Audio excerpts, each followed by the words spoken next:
Shalom, this is Falling Yeshua. Welcome back again to The Rock.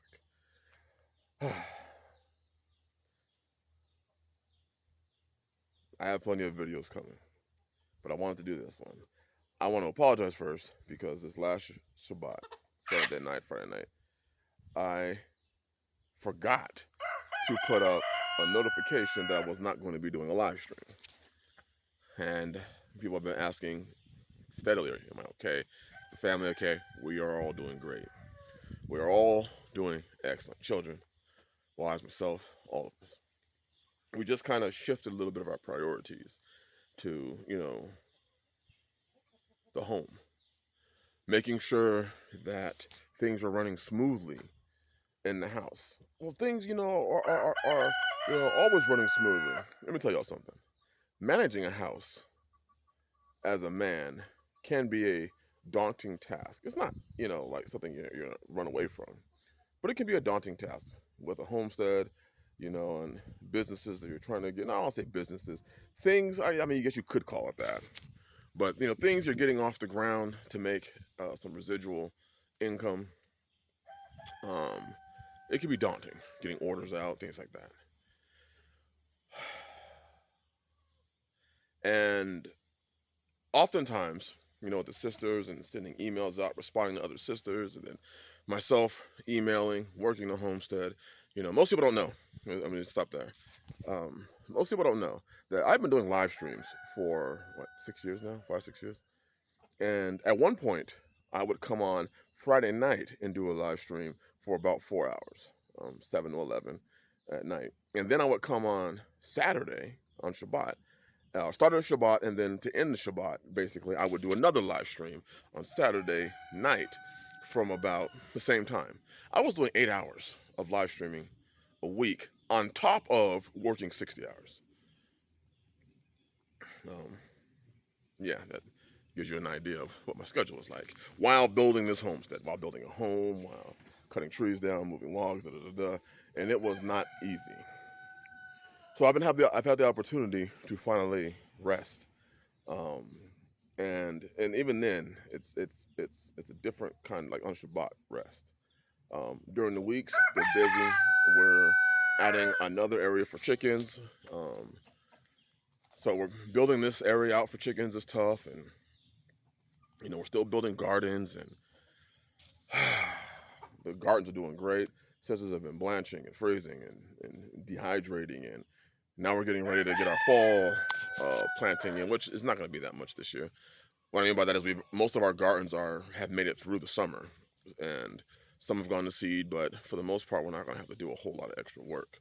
But it's just been a lot, hatching eggs and teaching your children, and sisters have been excruciatingly busy. So usually on Friday nights on Star Shabbat, they immediately get to rest. They get to resting once they kind of close up the house. And I'm not one, for those of you who understand about dominion, I'm not one to pass off the responsibility of my family on any other man. No other man is teaching my family what the book says. What my responsibility is, I refuse to pass my responsibility off to another man over the wives, over the children. Refuse to. I will, as much as I possibly can, take the responsibility. My family is my responsibility. Um, no, there ain't no other pastor gonna sit down and teach my family the word. I have dominion over my family. I have the responsibility over my family. I'll teach my family. If you want to know why I'm having this on, it's because it's been raining a lot. Praise Yah. But also, rain brings mosquitoes, and they are out in, I mean, clouds. I was laughing with Sister Taylor because I was telling her, man, the mosquitoes carried off one of our chickens. It just flew off. I saw a chicken flying away. No, it was a bunch of mosquitoes. So that's why I'm covered up, all the way down, covered up. But anyways, so on Friday nights, it's been an opportunity for me to relax with the family a little bit. Is this me canceling the live streams? No, there's going to be live streams. We're coming back. I just wanted to say I was sorry and um, apologize for the lack of communication on my end. We are doing great. I mean, we are doing beyond great. Taking time, that's what I suggest a lot of men do. A lot of men are not able to take the time with their family. they're not able to, whether it be work or, in a lot of cases, some of y'all be working on the Shabbat. Y'all be traveling all the way to your favorite ministries, compounds, and all you do is you serve them on the Shabbat.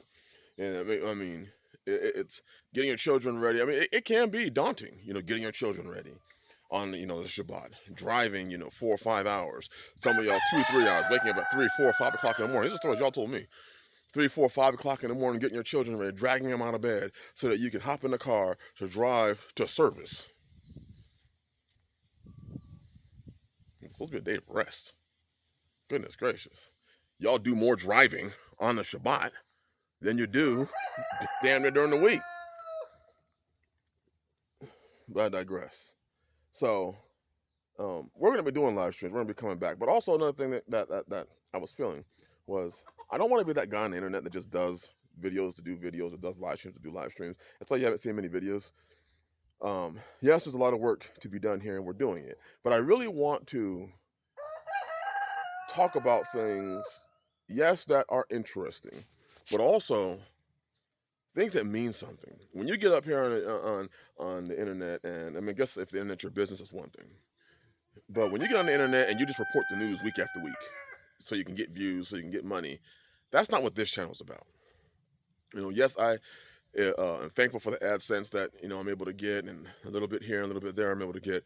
But the start of this channel was really family, and then marriage, and then once we got out here, it was homesteading. And what I've seen in the faith recently is so disheartening. You're seeing the manipulation, the lying, the literally people being physically hurt, the breaking up of families, and this stuff being promoted.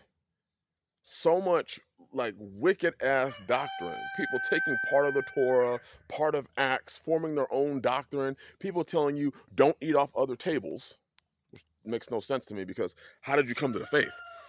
Imagine if your traditional westernized pastor told you don't eat off other tables, you would have never heard the truth. So a lot of these people who are telling you don't eat off other tables are trying to keep you and prevent you from actually hearing the truth. They tell you don't eat off other tables while their idea of deliverance came from somebody else.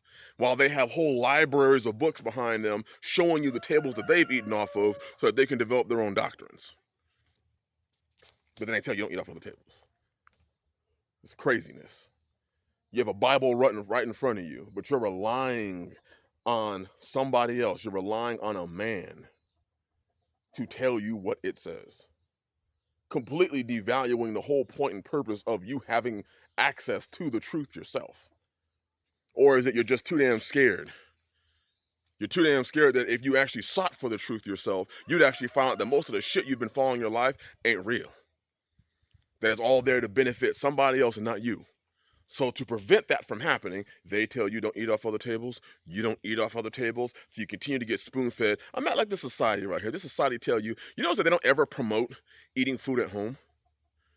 They don't ever promote a home-cooked meal. They always promote this, go to this restaurant, go here, go there, eat this TV dinner, eat this instant food, everything's instant. It's like the system don't want you to even have the idea that growing your own food, how many, do they promote gardens anymore? Do you see a bunch of seed commercials on the internet or on TV? No, you don't. Because that might lead you to some sort of self-sufficiency, to some sort of not relying on everybody else. I take that dominion seriously. Do I still have to go out and buy stuff? I mean, do I forge my own metal? No, I don't. But I do have a forge, and I am working on it. But obviously, there's always going to be, do I get my own oil and refine my own oil so I can have gasoline? No, I don't do that. But you know what I'm saying. Hopefully you get my point, what I'm trying to say. We as men have to take the responsibility of our family. And I felt like I wasn't doing enough for them, especially on the Shabbat, especially in the teaching area of the family. So, taking some time out to try and teach them, not to try and teach, I've been teaching them, but especially on Friday night, open the Shabbat with them, spend that time. I mean, usually when I'm off the live streams, the children are damn near, ready to go to bed. And then I have to eat, and then I have to shower, then I have to, there's a lot of things I'm doing that I don't get able to do before the live stream. So I've been really working on a schedule so that I can be ready for the live streams, do the live streams, and then get off the live streams. So yes, the videos are going to be coming back. The channel's going to be coming back. I didn't want to lose focus.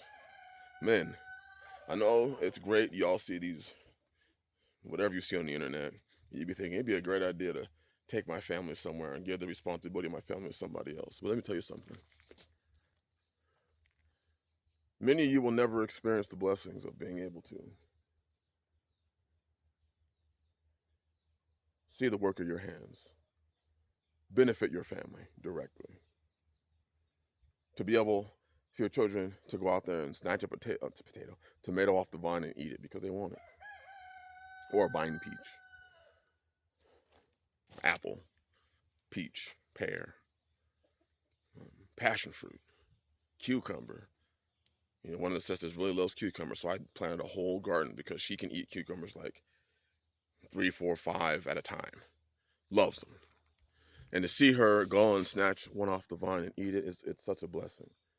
To let the children know, to let the sisters know, like, what we're doing here is for y'all. This is for me too. Y'all gave me the vision. But it's for y'all. For the children, you'll never have to pay rent again. And you don't have to look to any other man. You can look to one man and his father, his master. You can look to your father, me, the dad, the father. And then you can look to the Most High Yah. And you can know who your father was striving to serve, especially for the sons. And you can, you know, and for the daughters, I want y'all to see what a man who is turned from his sin looks like. I want you to see what hard work looks like. I want you to experience it. They're being taught wonderfully. I mean, I am so elated and so happy. And a lot of men today don't experience that. Your wives don't ever really look at you that way. They don't ever really look at you as you're the one doing this. That and in essence, that makes you replaceable in a lot of their eyes. Well, I can go get another man to give me food and to buy me, you know, expensive bags and to teach me the Bible and you know, I can move into another man's house and he'll, you know, find me a wife or a husband or, you know, take care of me. Because you've been remedialized, you've been taken out of the equation. What you were supposed to give and provide for a home, when we talk about provisions, everyone says money. You do know there's so much more to provisions than money? You do know that, right? When people refer to you as a hard worker, they specifically and solely reference how much money you're able to bring into the house.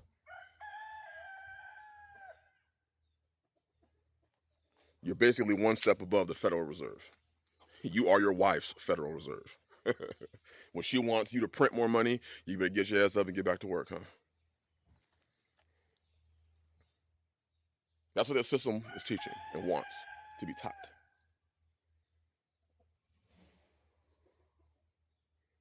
So yes, I know this has nothing really to do with the video. Just some ideas. We're going to be coming up with more videos. And we're going to kind of get back to the basics of this channel, what it used to be: family, husbands, wives, homesteading. You know, these ministries and churches that are just bullshitting y'all, I don't have much more to say about them. I am so disheartened by how they've acted, been. I don't got much to say about them anymore. I don't. All these false pastors and pastors infighting and apparently, you know, trying to get in boxing matches. I'm like, this shit ain't nothing. It ain't nothing but the streets rehashed all over again, with a spiritual spin to it, with a cool name. When I left that stuff, I left it so that I never had to look back at it. Instead, you leave it just to come to the faith. And what that does is all they do is they pull out of you what you left, and they continue to have you rehash what you lived. The same thuggery, the same bullshit. Women leave the world, come to the so-called faith, you know, leave whoredoms behind just to come to the faith and be a hoe. Because, you know, their leaders are telling them to be with this person and they're teaching them some bullshit doctrines. You got women in the faith trying out relationships. So we're going to get back to the basics. And these live streams are going to be more basic again. We're going to get back to that. And for those of you that are more advanced, I can understand if you move on. Bless y'all. Thank y'all for the contributions that you have made and the wisdom that you have shared. I think it's time to get back to them basics.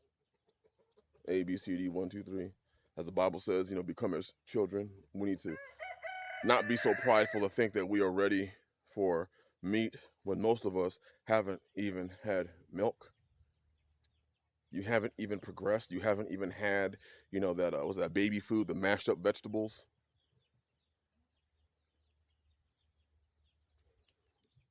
Some roosters. I'm building another one of these too. We're going to have meat houses because that's my goal. Self-sufficiency, taking care of my family. Anyways, so this Friday night, it'll be a shorter live stream, but it'll be like back to the basics. Bring the sisters on. You can see their faces and enjoy fellowshipping with them. I know some of y'all sisters like that. But yeah, may it be a blessing. You see some of my tomatoes back there. I plant my tomatoes in sessions, so you'll see those and you'll see some over there. And then I have some on this side and on the other side of that greenhouse. And then I have probably 3 other sections that are probably about 35 to 40 feet long with tomatoes. So it's a blessing. Anyways, hope y'all have a blessed day. Sorry for the long video. Bless y'all and shalom.